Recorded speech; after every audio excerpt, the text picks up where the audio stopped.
Hey, Rebecca and Lyric, welcome to the podcast. Hey, nice to have us here. Thank you so much for inviting us.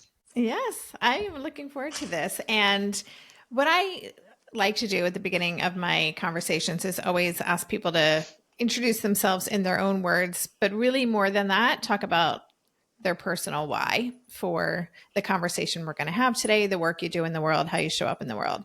So let's start there and then we'll pivot to this collaboration. So I don't know who wants to go first. It's totally up to you. Who wants to go I'll first? jump in. I'll go. My name is Lyric, and I found out I was autistic when I was 29 years old. And at that point in my life, there wasn't, it's about 9 years ago now, and there weren't a lot of resources out there for adults who are trying to unpack what that really means because autism is such a wide and varied like constellation that it can present in many ways. And so you really have to figure out like what that means for you as a person. And so as an adult, there wasn't much out there for me to do that.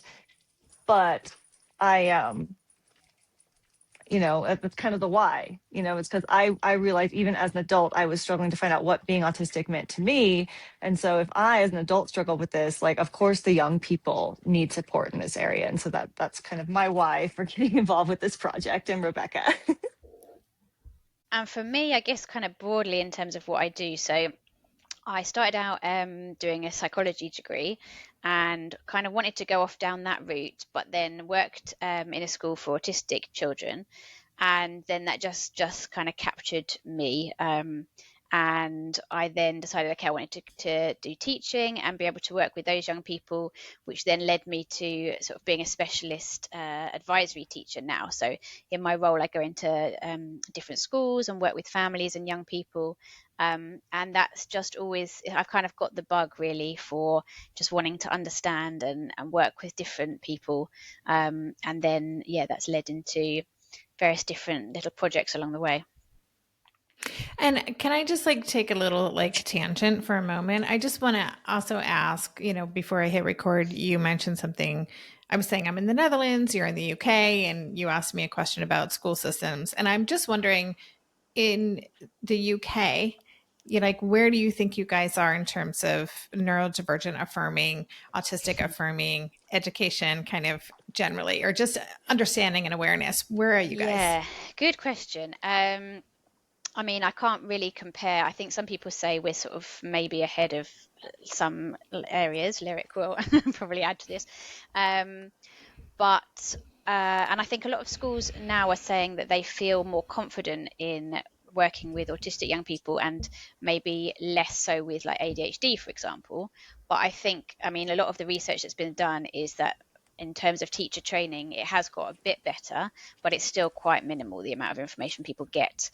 Um, and I think as a society, there's kind of being a shift at the moment in terms of more like universal provision. So there's this phrase being sort of bandied about at the moment about, every teacher is a teacher of SEN, which is sort of a new kind of buzz line.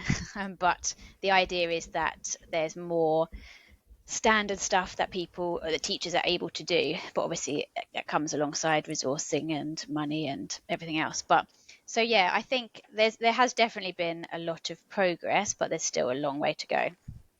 Yeah. Yeah.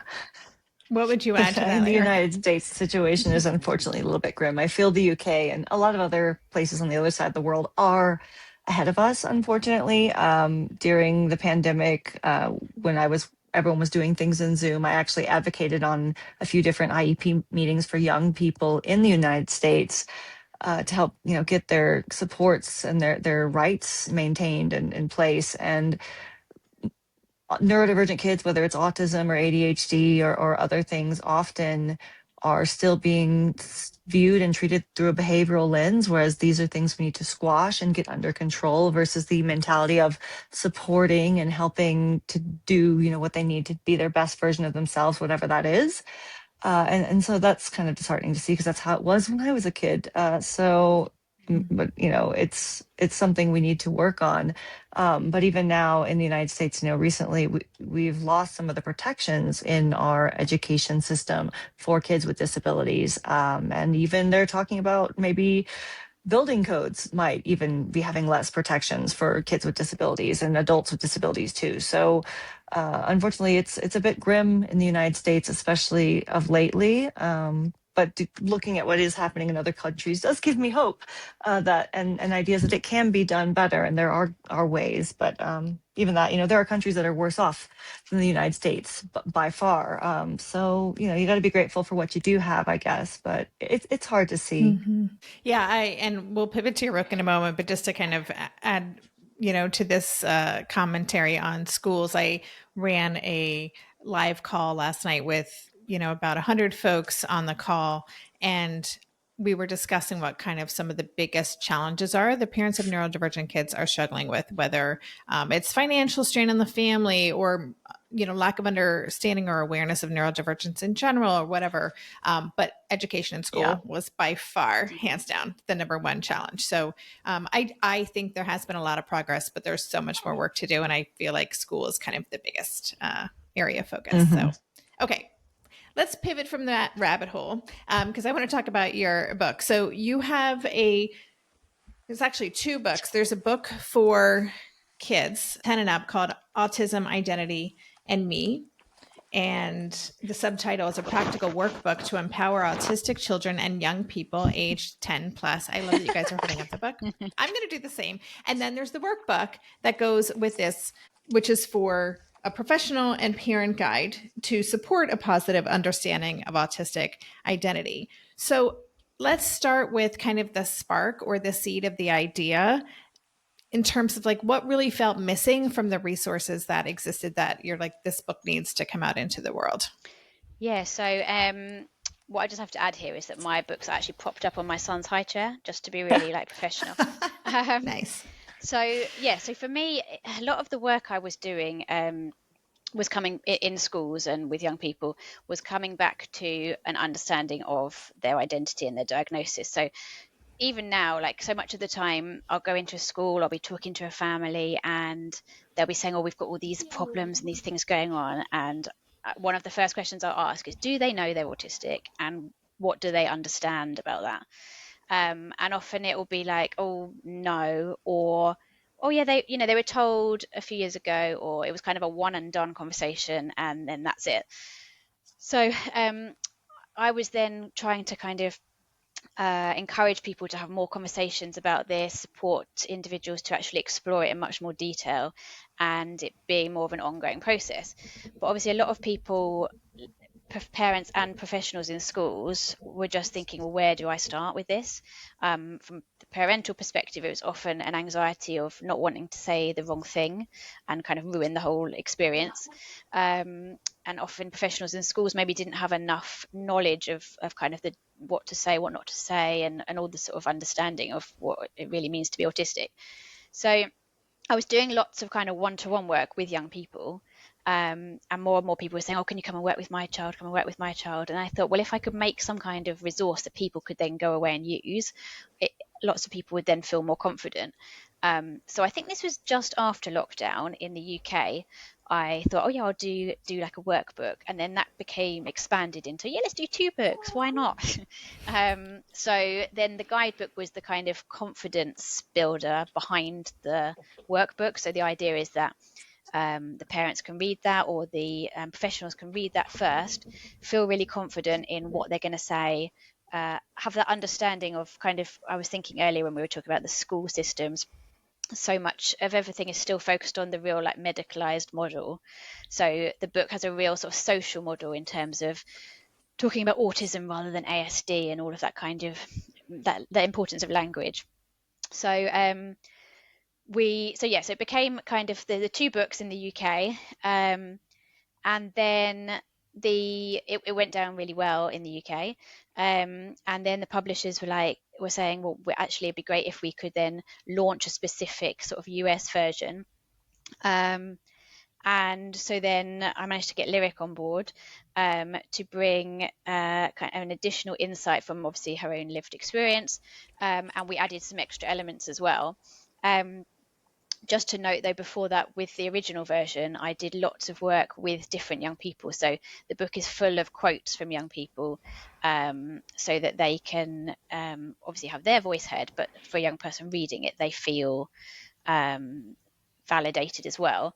And I think one of the things I'd found with the other resources out there was that they were often a bit too generic. So parents would say, oh yeah, we've bought these books for my child, but they'll get to like page 3 and say, no, I don't do that. And then the book's done and they're never reading it again.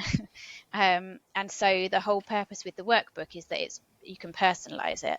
And so when you get to the section that you think isn't about you, you can just put a line through that bit, and then other bits you can add your own notes, or parents can add to it. It's really visual. So it was, yeah, the aim was to be something really empowering, that the young person leaves with a better understanding of what autism actually means to them, and they feel empowered to advocate for themselves, and just kind of be a bit more proud of who they are, really. So, Lyric, I'd love to hear from your perspective, when maybe even when Rebecca brought you on to this, why you felt it was so important to be doing this work and collaborating on this project about identity. Yeah. So as I briefly mentioned earlier, I didn't find out I was autistic until I was almost 30.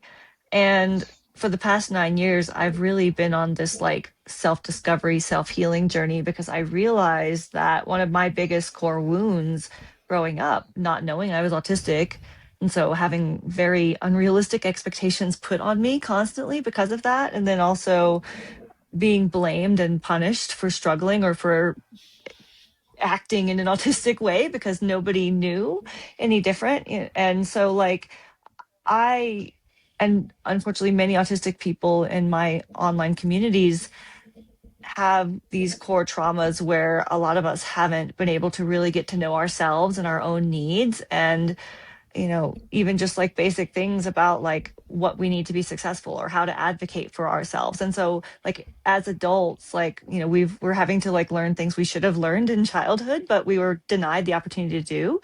And so, I want the world to be better for future generations of autistic young people. And so giving them this tool now while they're young, and so they can grow up with these things so they don't have the same traumas that too many autistic adults have, of just having that self-denial, like you don't really need that, you're not trying hard enough, all of these things that can become these like self-fulfilling prophecies that make us feel like we're not enough. Whereas like when we're strong and confident in what we need and how we can be the best versions of ourselves and what we really want instead of what other people tell us we should want, like that lets us be strong, bold, and empowered autistic people as we age. And so, it'd be much easier for us to start out that way as young people instead of having to go back as adults and relearn all these things. And I've wanted to do something like this for adults for a long time. And then I saw that Rebecca had already started something like this for young people. I was like, and there was like, hey, there's an American version. I'm like, I'm in. Let's do this. Like the concept was just so in line with, something I would have needed growing up. And like, if there was something I wish I could have had most as an autistic young person growing up, it would be, the opportunity to learn about myself in this way. And so it didn't take much convincing when I saw the first version of it, and then heard what Rebecca wanted to do and why. It was just something that resonated with me so personally that I was in. I was in really quickly. I'd love to even explore this idea of identity a little more. And I don't even know if I have like a really well-formed question, but I think about identity as being really the job. Like identity development is such a core part of the work or play or whatever verb you want to use of a young person to figure out, who am I, right?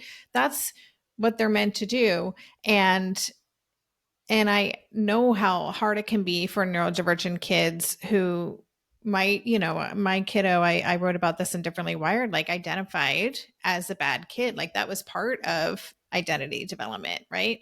So can you talk a little bit more about this, what you found maybe, or what you find in your work and working with young people about that very important role of identity development and what identity is and how easy can it be changed? Yeah, it's interesting because I can't remember if it was the book, when I first did the book proposal or one of the first sort of drafts, the publishers always get lots of feedback from different people. So they'll send out sections or proposals to reviewers, and they'll try and get like lots of autistic reviewers. And one of the feedback was around like the concept of identity and really kind of understanding that.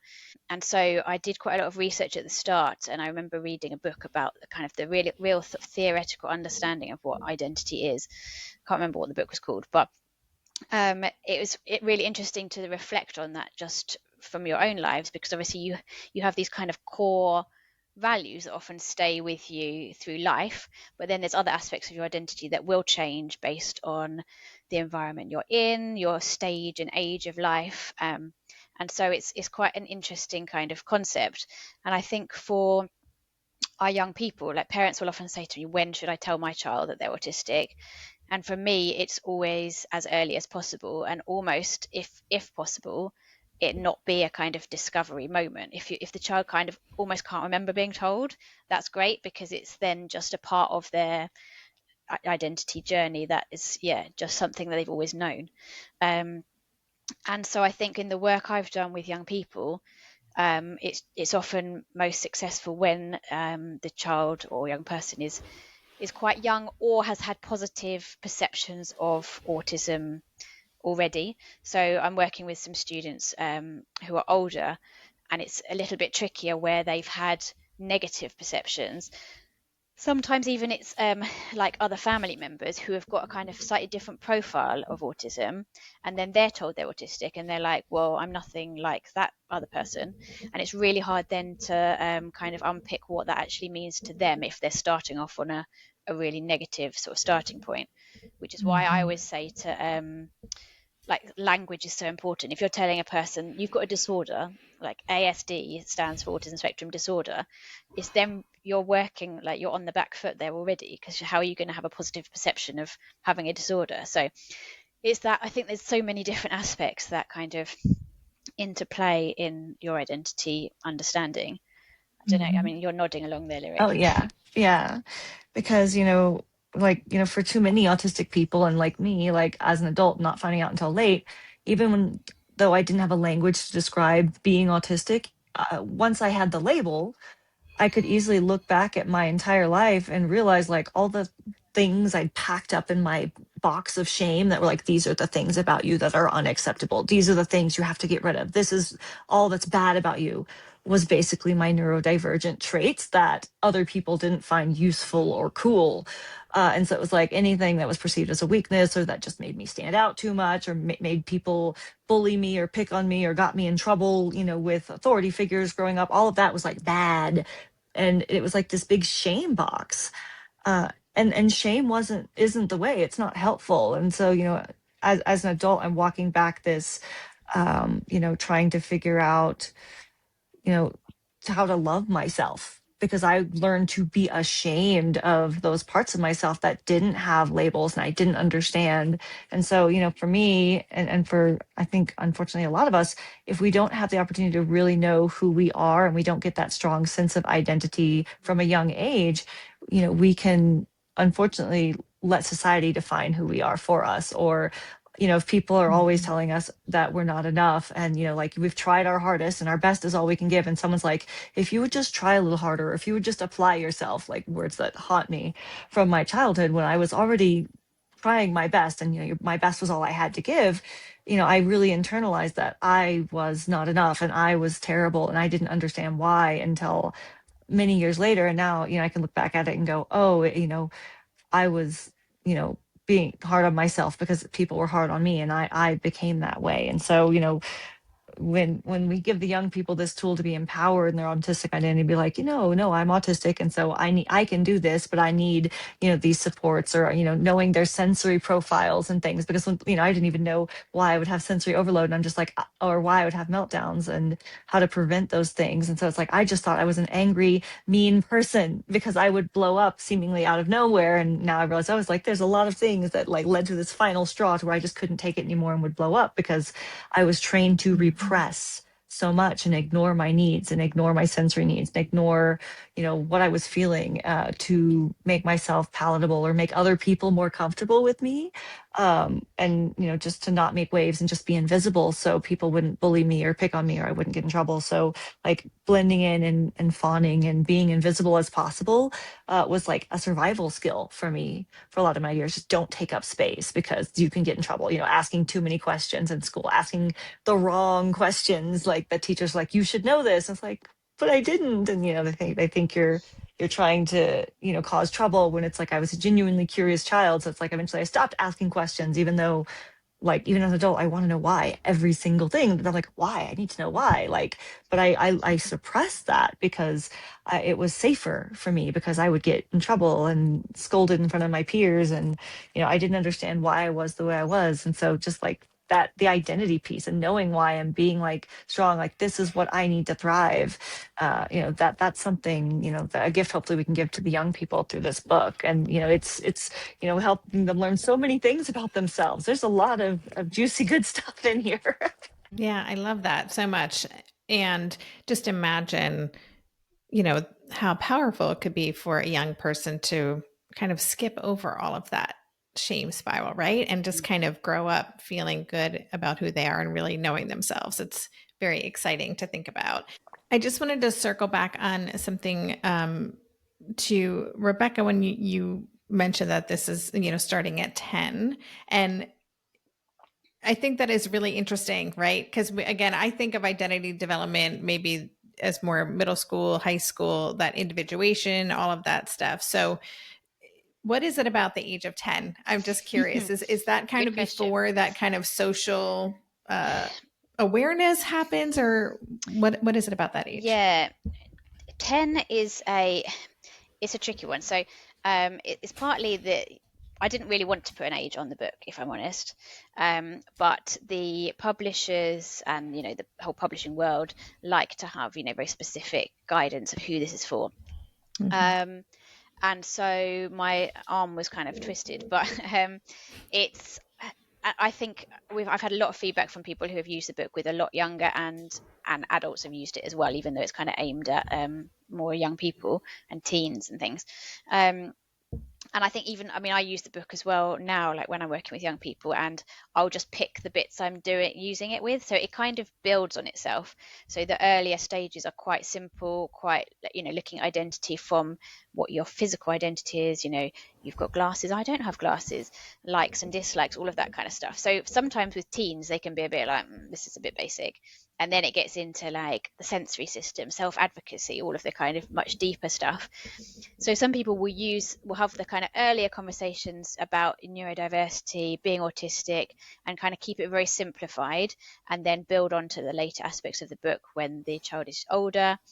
But I think often in the work I'd done previously, it kind of, in the UK, it's like about year 4, so maybe around, I think that's sort of 8ish, is when often young people tend to kind of start asking more questions and realize like, oh, I'm going out to get some group intervention with other children, or I'm struggling with this aspect that other people don't seem to struggle with. And that's sometimes when that awareness kind of comes out. um, but as I said, I would kind of do it, use these resources with a variety of ages, and certainly start having the conversations earlier. But that was kind of where the magic number appeared from. And I'll say, as an autistic young person, even not knowing I was autistic, I knew I was different by the time I was probably 6 or 7 years old, grade one, first grade. Uh, and that was because I entered the school system, and I was around peers that were not like me for the first time. And I could tell I was not like them. And they picked on me and bullied me so much because they could tell I wasn't like them either. And so, like, it for me started that realization that something was different about me came on much earlier than 10. And then the other thing about, even though it's like says 10, and like Rebecca said, there have been adults that have definitely grabbed this to use it for themselves, despite it being intended for a young audience. With autistic people and neurodivergent people, are some of us, like, we're really good in our specific areas of skills, and then the areas we're not good at, often we can struggle more than most people. And so reading levels can be all over the place. And so even some older kids, if they have reading difficulties in addition to being autistic, they might appreciate the lower, easier language and the simplicity of it. Or because a lot of autistic people are visual thinkers, right? For some of us, like I'm hyperlexic, so like I was reading college books in elementary school, like it came naturally to me. But like, you know, if you're dyslexic or you've got, you know, you're not hyperlexic, and because we see in pictures, if there's a lot of words that create extra pictures and things, it can really make things more confusing for someone to read if they're like reading everything and they're getting pictures in their head from it. So it being less cluttery and simple language actually can be really beneficial for people who have reading differences or difficulties and different processing and when they read. Well, yeah, I was just looking at what you were saying in terms of like the visual aspect. So I was just thinking like some of the bits you might see here about like discussing the senses, that's a really kind of abstract concept. And so the way we've done it, it's sort of layered on each other in terms of the visuals. And I was at a conference a few months ago, and there were some parents there who were buying like multiple sets that they could work through it with their child as well, as they'd both been diagnosed. And they were like, I need one for myself. Which Yeah. is really nice way of doing it. I'm wondering about young people who might feel resistant to this idea of doing identity work or even wanting to acknowledge or consider the fact that they might be different, especially if you think about young teens, right? You know, a priority for a lot of people that age group is not standing Yeah. out, not being different. So how do you advise parents or caregivers who might want to do this work with their kids to move forward if their kids are pretty Resistant. or like back off? Yeah, I've had a few young people I've been working with that are like this, and I've kind of gone around it round the houses basically. So there was one young person where he was just, the word autism was like a trigger for him, and he would kind of just go the other way and just start listing all the kind of autistic traits that he'd researched, that he was definitely none of those things, and kind of over validating that, I guess. So I did lots of things kind of using different terminology. So we talked about there's some things out there like using things like the explorer brain, the detective brain, the researcher brain, like kind of basically explaining some of the traits, the traits of kind of neurodiversity or of autism specifically. And he was then open to identify with those traits. And we'd talk, like one of the analogies we use in the book is the kind of neurodiversity orchestra. So looking at, like, in an orchestra, you have lots of different types of instruments which are great on their own. They all sound different, but when they come together, they form something even greater. And then looking at that in the terms of like the classroom, the workplace, that actually we need lots of different types of ways of thinking to form a greater collective.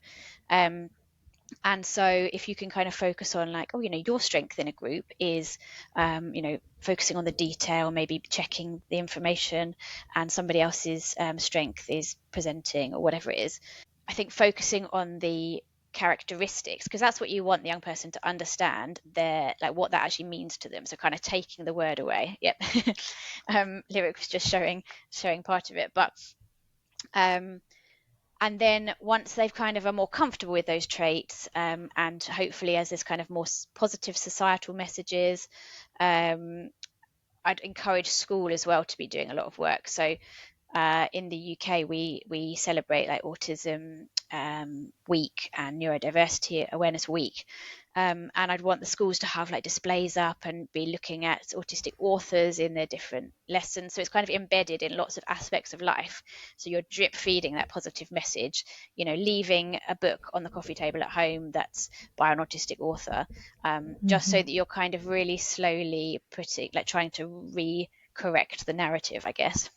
Yeah. And just as a follow up to that, I'm just thinking of, I've heard from so many parents who have kids who, whether they're autistic or they have ADHD or some other learning disability, that the parent really feels attached to this idea that their kid is going to see their neurodivergence as a superpower, right? As a positive thing. And I'm always kind of saying we have to really respect how our kid wants to integrate that identity and what it means for them. So just any thoughts on that, if a parent has an agenda maybe when they're doing this work with their kids?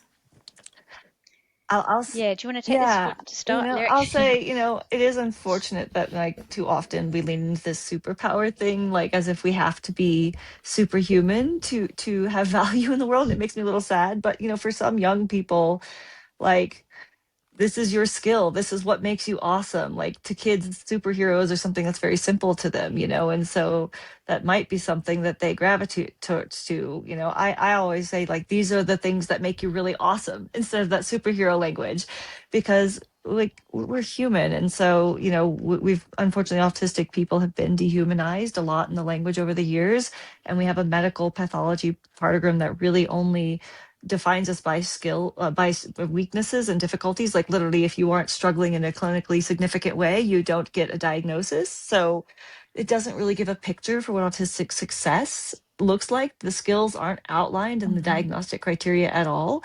And so, there's a tendency, and I understand completely where it comes from, to kind of overcorrect in that opposite direction. And it kind of like dehumanizes in a different way, in my opinion, because it's like we've all, as humanity, we've got different strengths and different weaknesses. And the fact that we all have different strengths and weaknesses is like the beauty and diversity of neurodiversity. It like means, it doesn't matter if I have a weakness that a lot of people are good at, because if we work together, somebody else can do that thing that's not my cup of tea, or that's my biggest struggle, because somebody else can do that. I don't need to be good at that. We don't all need to be good at the same things, because it's better when we work as a community and have different skills. Like it's better for corporations and business and just survival of species in general to have different kinds of diverse skill sets and strengths and weaknesses. And so, we're all awesome, and just knowing what ways all of us are awesome and like letting us lean into those things that we have aptitudes for, I think is personally a bit more helpful. What do you think, Rebecca? Yeah, completely. And I would add to that, I guess, in terms of the parents having their own agenda. I think a lot of what the guidebook focuses on is the parents being ready to have those conversations themselves. And I think that's sometimes that kind of needs to be a bit of a pause while the parents work through their own stuff. Because I think if you're coming to the table with kind of a lot of guilt or not understanding it yourself, then that will kind of come across to the child. And so sometimes I would also suggest, like, you might not be the best placed person to have those initial conversations. If you don't think you can get through the conversation without crying, or kind of, all of that stuff, then speak to school and see if there's somebody who really knows your own person who could have that initial stuff. And then you can do the follow-up work, because it's not going to be a quick, one session done. It's an ongoing thing throughout your young person's life. But it's obviously the journey that parents go on, trying to often, get the diagnosis in the first place, and then you're left on your own pretty much to try and find some support. That is traumatic as well. And so often there's a lot to kind of mentally process as well for parents. So it's being kind to yourselves in the same situation. Yeah. Yeah, I love that. And it's the kind of one of the core messages that I talk about at Tilt Parenting always, is we have to do our own work, right? That is what it's all about. Like, it's not about do this to have your kid do X, Y, and Z. Is like, how can I better show up for this human? And it takes as long as it takes sometimes. I think it's really important to take the time you need so that you can show up to that conversation without the anxiety and the fear and all of that stuff influencing how you communicate things. So, okay, as a way to kind of wrap up, how do you want listeners to use, say they grab these books, like how do you encourage people to do this work? What does it actually look like? So I would say probably to read the guidebook first of all, and take a bit of time to digest that. It might be that you're fully up to speed with it all already, and you kind of understand what autism is. You as well, acknowledging parents that are autistic themselves will probably have a lot of knowledge, but that might be your own autism, and you might have to kind of take that hat off and reflect then differently on your child. So have that, and also probably have a support network around you. So try not to do it in complete isolation. So if you've got a partner or other family members, because that, I mean, we could probably do another podcast on like grandparents and people Yeah. and what page they're on. But so that might be somewhere that you pass the guidebook on to afterwards for grandparents to look at. And then there's suggestions in the guidebook of how to break it down into kind of like 6 sessions, but that obviously is just a sort of generic performer. So you think about your young person and kind of how long they could kind of attend for, and how sort of big chunks of information that they're going to be able to take on board, thinking about how often you want to be having this conversation. Is it a set thing you're going to say, right, every Saturday morning we're going to do a bit of this together? You might want to give it a specific name, like a special sort of time together. You might want to have, because again in the book it talks a lot about thinking about where you're having those conversations. So if you've got one child doing homework on one side of the room and the TV's on and there's lots going on, that's probably not the best time. Or you're just about to cook dinner and you're aware of like the time ticking. So thinking of all those environmental factors as well, sensory aspects, trying to make it as kind of comfortable and positive for the young person. I've had conversations in schools where I've gone in and they've put me in a room where there's like a whole buzzing electricity switchboard on the wall, and we're next to like a PE lesson, and it's really like overwhelming and not necessarily the right place for that kind of thing to go on. So and then it's building kind of gradually and following your young person's and your own pace, I would say. Yeah, I don't know if you want to add anything to that, Lyric. No, I think that's really perfect. And, just, as you're going through it, just remembering to keep that language positive throughout the whole time. And like, remember, we don't want to create any shame. We remember that we're trying to create, that confidence, and that, it's okay to be different and it's okay to be you mindset. And so that these aren't problems. We don't want to paint our kids like problems to be solved. They're beautiful beings that need love and support and compassion. Yeah, and I Yeah. guess following on from that, then it's not kind of you finish the last page and like, right, we're all sorted. It's then keeping that conversation going, sending random like Instagram posts that you see, or printing things out, or just kind of keeping. Some families choose to then do their own like ongoing workbooks. They might just have like a notebook where the person will put things in, stick things in, or do their own voice notes, or whatever it is for your young person, so that they can then follow that forward to reflect, as because obviously it's going to change based on what stage of school they're at, and then going on to beyond school. Yeah. So yeah. Yeah, and our identities evolve over time. So, as you said, it's not a once and a done thing. As you were explaining how the workbook and book could be used, I also was kind of picturing would be such a cool thing for groups to do, like a group of parents doing, going through it together, and then them going into their respective, homes and relationships and having Yeah. those conversations, and then coming back for support and discussing it. It's a good idea. Because I think, yeah, it's such it is really powerful work. And it isn't something. I was really excited when I got your book, because it's not something that I've seen before. And it's very specific and it's important. Like, this stuff really, really matters. So I'm excited that this is out in the world. Is there anything that we didn't touch upon that you would want to make sure listeners know before we say goodbye? I don't think so. I guess just kind of keeping an eye out. I mean, one of the things I'm always get really excited when I hear people in the known, in celebrity world or whatever, talking about being autistic. So I'm like, yes, this is another potential role model for that young person. So I know that's something that like Lyric and I will often share on our social media channel. So just keeping an eye, I guess, on various different pieces of news, and things like our channels are another way of getting that information and kind of seeking advice. But yeah, I love that idea about the group one. I know some schools have done groups of young people going through the workbooks. I think with making sure they have time individually first, because obviously it's quite a sensitive topic to suddenly be talking about as a group. But yeah, the parent idea is a great one.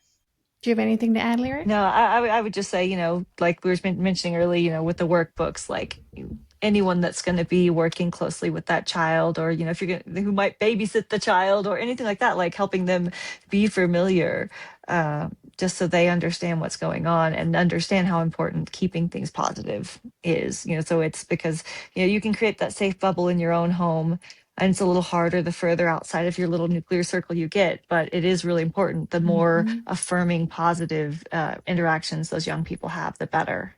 Yeah, I'm making a note to reach out to you guys down the road to do another conversation about extended family and friends, because and we've talked about grandparents and all of that stuff, and how complicated it can be, but not in the context of identity work. So I think that'd be really interesting. And I'm just going to add, I just read that Amy Lou Wood, who was one of the stars of White Lotus, she was in Sex Education, very hot actress right now, has just come out as saying she's autistic. That's exciting. So yeah, it is a fascinating time. It is. It's exciting. And the more the high profile people kind of embrace and celebrate their identities, I think it helps everybody. It helps the whole paradigm. That's a massive shift. Okay, I'm going to name the book again. The workbook for kids is Autism, Identity, and Me, a practical workbook to empower autistic children and young people age 10. If you're only listening to this, you should know that Rebecca and Lyric are both holding up visuals, and now I am too. So you can check this out on the YouTube channel, Full Tilt Parenting YouTube channel.